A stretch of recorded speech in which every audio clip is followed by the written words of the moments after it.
IPL 2026-এর প্রথম match শেষ হয়ে গেল এবং আরসিবি দল হাসতে খেলতে 202 রানের টার্গেটটা চেস করে ফেললো। চ্যাম্পিয়ন আরসিবি দল 2025 সালে যেভাবে ক্রিকেটটাকে ছেড়েছিল চ্যাম্পিয়ন হওয়ার পর, সেই রকমই ভাবে কিন্তু আজকে সানরাইজার্স হায়দ্রাবাদের বিপক্ষে ক্রিকেট খেললো এবং চারোখানে চিৎ করে দিল সানরাইজার্স হায়দ্রাবাদকে। সানরাইজার্স হায়দ্রাবাদ আজকে প্রথমে ব্যাটিং করে 201 রান করেছিল, 202 রানের বিশাল টার্গেট দিয়েছিল, তা সত্ত্বেও সেই রানটা কাফি হলো না সানরাইজার্স হায়দ্রাবাদ দলের জন্য। এবং আরসিবি দল যে শক্তিশালী ব্যাটিং লাইন আপ 2025 সালে দেখিয়েছিল, সেই রকমভাবেই কিন্তু আজকেও সেই ব্যাটিং লাইন আপটাই দেখালো এবং যে আসছে সেই কিন্তু আরসিবি দল থেকে তাবড়তোড় ক্রিকেট খেলে 202 রানের টার্গেটটাকে মাত্র 15 ওভার 4 বলেই চেস করে ফেললো। অসাধারণ ক্রিকেট খেললো দেবদত্ত পাটিকাল, 26 বলে 61 রান করলো এবং প্রথমেই কিন্তু একটা উইকেট আরসিবি দল হারিয়ে দিয়েছিল। তখন মনে হয়েছিল কি হয়তো প্রথম উইকেট পড়লো, ফিল্ড শট আউট হয়ে গেল মাত্র 8 রান করে। তখন হয়তো ভেবেছিলাম, সবাই ভেবেছিল কি হয়তো আরসিবি একটু সমস্যার মধ্যে পড়তে পারে, কেননা 200 রানগুলো কম হয় না, 200 রান মানে অনেক টার্গেট।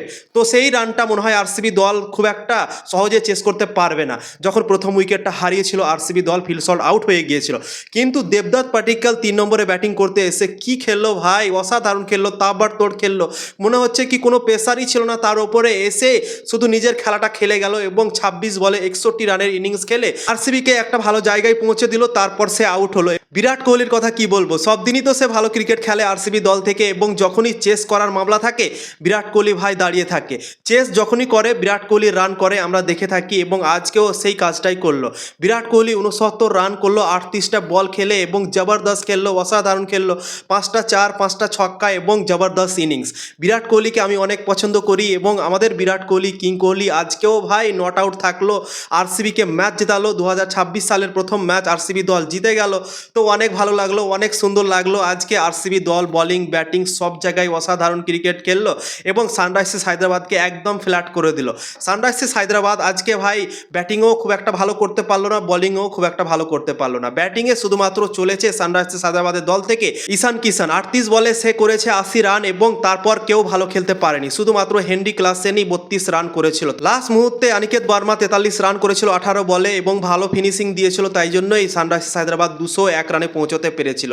তখন হয়তো ভেবেছিলাম কি একটু হাড্ডাহাড্ডি লড়াই হতে পারে, কিন্তু যেভাবে আরসিবি দল ব্যাটিং করলো, যেভাবে বোলিং হলো, যেভাবে ফিল্ডিং করলো সানরাইজার্স হায়দ্রাবাদের দল, অনেক বড় বড় এখন প্রশ্ন জেগে গিয়েছে কি সানরাইজার্স হায়দ্রাবাদের দলে বোলিং ভালো আছে ভাই? যেভাবে আজকে বল করলো, এতগুলো মার খেলো ভাই, সত্যি দেখে মনে হচ্ছে কি প্যাট কামিন্স যদি না আসে সানরাইজার্স হায়দ্রাবাদের দলে, যদি না খেলে, তাহলে কিন্তু ভাই সমস্যা সানরাইজার্স হায়দ্রাবাদের দলের জন্য। কেননা ব্যাটিংয়ে তো তারা হয়ে যাচ্ছে, ব্যাটিং তো ভালো করে নিতে পারবে। আজকে চললো না ব্যাটিং, কিন্তু এর পরের ম্যাচগুলোতে হয়তো চলে যেতে পারে, কিন্তু বোলিংয়ে কি করবে সানরাইজার্স হায়দ্রাবাদ? আজকে একদম কমজোরি বোঝা গেল এবং ক্যাপ্টেন্সিও খুব একটা ভালো হয়নি ঈশান কিষানের। দুটো রিভিউ ঈশান কিষান নিজের ক্যাপ্টেন্সিতে আজকে নিল হোয়াইট বলের জন্য এবং দুটো রিভিউ ফেল ভাই। উইকেট কিপার করছে ঈশান কিষান এবং উইকেট কিপারের দুটো 4 ছেড়ে দিয়েছিল, ইজি 4 ছেড়ে দিয়েছিল, খুবই বাজে ফিল্ডিং করেছে। হেনরি ক্লাসনও একটা ক্যাচ ছেড়ে দিয়েছিল। তো ওভারঅল আজকে সানরাইজার্স হায়দ্রাবাদের দিনই ছিল না ভাই, একদম অফডে ছিল। আরসিবি দলের আজকে দিন ছিল, সব জায়গায় অসাধারণ করলো এবং খাস করে বোলিংয়ে জেকব ড্যাফি যেভাবে পারফরমেন্স দিল। প্রথম ম্যাচ খেলছিল আইপিএল 2026 সালে, 4 ওভারে 22 রান দিয়ে 3টে উইকেট নিল। জশ হেজেলউড যে আজকে খেলছিল না, মনেই হলো না দেখে কি আজকে জশ হেজেলউড খেলছে না, মনে হলো কি জশ হেজেলউডের সেই আত্মাটা ঢুকে গিয়েছে জেকব ড্যাফির মধ্যে এবং সেম টু সেম কাজ করে দেখালো জশ হেজেলউডের মতো করেই। অসাধারণ পারফরমেন্স দিল জেকব ড্যাফি প্রথম ম্যাচই এবং আরসিবিকে ম্যাচ জেতার জন্য সাহায্য করলো। তো জবরদস্ত খেললো আরসিবি দল, আজকে বোলিং ব্যাটিং সব জায়গায় কামাল করলো এবং 2025 সালে যে আরসিবি চ্যাম্পিয়ন হয়েছিল আজকে তার প্রমাণ আবার দিয়ে দিল, বলে দিল সবাইকে, স্টেটমেন্ট দিয়ে দিল কি আরসিবি দল এই বছরও কিন্তু ভাই চ্যাম্পিয়ন হতে পারে।